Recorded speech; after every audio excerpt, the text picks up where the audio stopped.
Pentagon আয়োজিত art ও স্কাল্পচারে ৬৪তম group প্রদর্শনীর শুভ সূচনা হলো। রিপোর্টার সমরেশ রায়, কলকাতা। আজ ৩রা সেপ্টেম্বর মঙ্গলবার ঠিক বিকেল ৫টায় একাডেমি অফ ফাইন আর্টসের নর্থ গ্যালারিতে বিশিষ্ট অতিথিদের উপস্থিতিতে প্রদীপ প্রজ্বলনের মধ্য দিয়ে এই গ্রুপ প্রদর্শনীর শুভ সূচনা হলো। এই প্রদর্শনী চলবে ৩রা সেপ্টেম্বর থেকে ৯ সেপ্টেম্বর পর্যন্ত।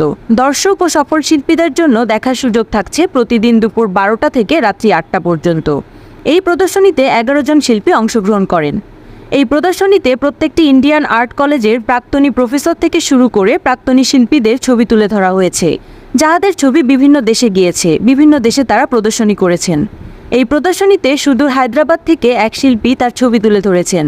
আশা করা যায় ছবিগুলো দেখলে নিশ্চয়ই অন্যান্য শিল্পীদের মনে কিছু প্রশ্ন জাগতে পারে।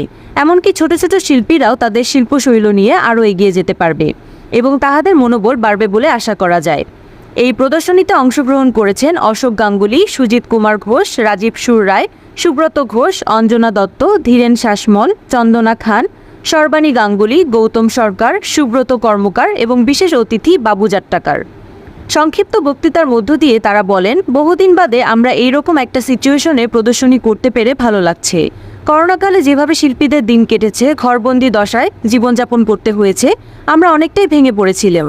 তখন আমাদের রং ও তুলি সবসময় সাহস জুগিয়েছে। কর্মের মধ্য দিয়ে দিনগুলো কাটাতে আমরা বাড়িতে বসে চেষ্টা করেছি রং ও তুলির টানে কিছু করার, তাই আমরা কোনো অনুষ্ঠান এই সময় করতে পারিনি। একাডেমি অফ ফাইন আর্টসের নর্থ গ্যালারিতে করতে পেরে এবং সবাইকে একসাথে পেয়ে আমরা আনন্দিত। সবার সামনে তাদের নিজস্ব ছবিগুলো তুলে ধরতে পেরে নিশ্চয়ই শিল্পপ্রেমী মানুষ ছবিগুলো দেখে তাদের বিচার ও মতামত দেবেন এবং আমাদেরকে আরও এক ধাপ এগিয়ে যাওয়ার পথ দেখাবেন।